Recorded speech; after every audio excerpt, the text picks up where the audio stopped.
Hunting for a sign, beliefs, witch hunts, and what influenced them in early America. As societies and cultures immigrated and mixed, their beliefs did also.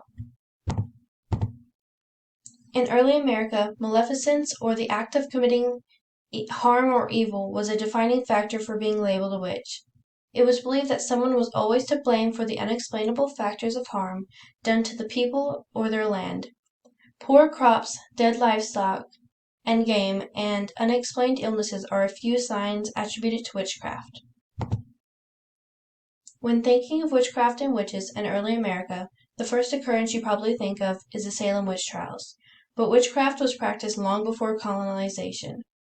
Native American shamans and medicine men were responsible for the spiritual guidance of their tribes.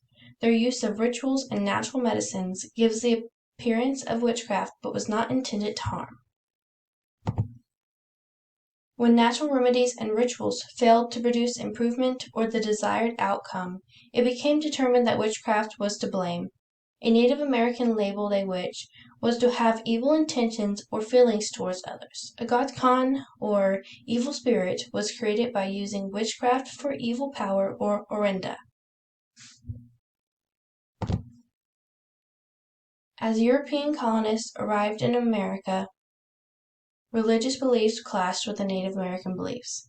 Colonists believed in good versus evil, while the natives believed themselves victims of evil. Colonists believed that their beliefs were the true way and their God was stronger.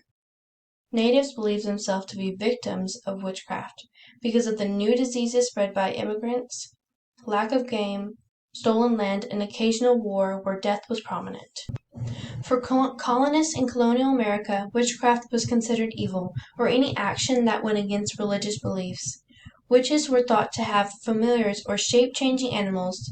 They believed a horseshoe nailed above the door could keep witches from entering, and that burning an object that was enchanted would reveal them. Accusations of witchcraft happened up and down the east coast of America.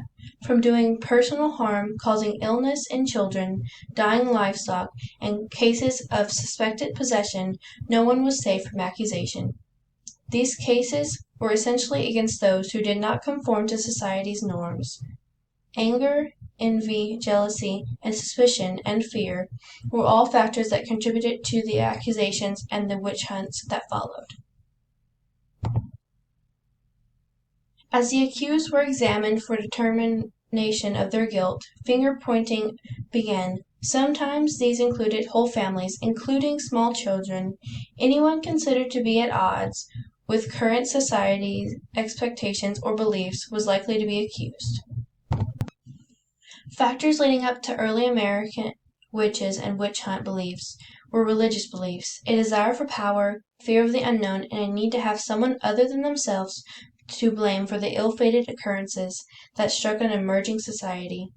As you can see from the map, those who resided further from towns tended to be the accusers more often than those living within the town itself.